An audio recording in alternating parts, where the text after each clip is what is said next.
আজকের গল্পের নাম অপূর্ব লীলাময় শ্রীকৃষ্ণ। পরমেশ্বর ভগবান শ্রীকৃষ্ণের মর্ম উপলব্ধি করতে না পেরে এবং তার অপ্রাকৃত ঐশ্বর্য সম্বন্ধে না জানার ফলে সরল চিত্ত বৃন্দাবনবাসীরা শ্রীকৃষ্ণের সমস্ত আশ্চর্য কার্যকলাপ সম্বন্ধে আলোচনা করতে লাগলেন। যেসব কার্যকলাপ সাধারণ মানুষের সাধ্যাতীত। তাদের মধ্যে একজন বললেন, হে বন্ধুগণ, এই রকম অসাধারণ একজন বালক যার কার্যকলাপ এত বিস্ময়কর, সে বৃন্দাবনে আমাদের সঙ্গেই বাস করছে। কিভাবে এটি সম্ভব হলো? এটা সত্যিই অসম্ভব। একটু বিবেচনা করে দেখো, তার বয়স মাত্র 7 বছর, কিন্তু সে এই গোবর্ধন পর্বত তুলে ধরল ঠিক যেমন ঐরাবত একটি পদ্ম ফুল তুলে ধরে। একটি হাতির পক্ষে একটি পদ্ম ফুল তোলা যেমন অতি তুচ্ছ একটি ব্যাপার, শ্রীকৃষ্ণও ঠিক তেমনিভাবে গিরি গোবর্ধনকে তুলে ধরেছিলেন। তিনি যখন একটি ছোট্ট শিশু এবং তার ভালো মতন চোখও ফোটেনি, তখন তিনি পুতনা রাক্ষসীকে হত্যা করেছিলেন।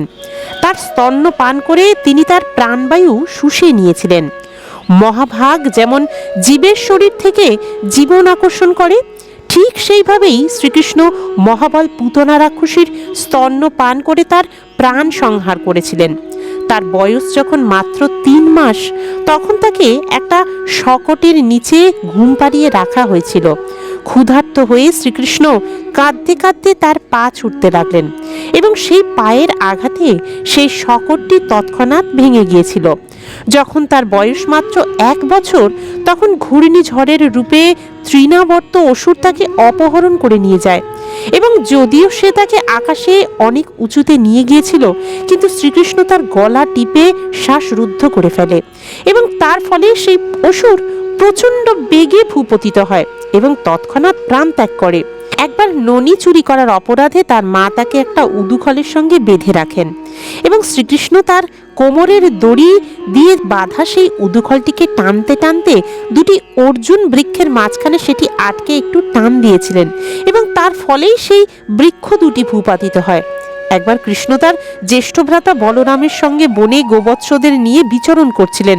তখন তাদের হত্যা করার উদ্দেশ্যে বকাসুর নামক এক প্রবল অসুর সেখানে উপস্থিত হয়, কিন্তু শ্রীকৃষ্ণ তার মুখ থেকে আরম্ভ করে সমস্ত শরীর বিদীর্ণ করে দিয়েছিলেন।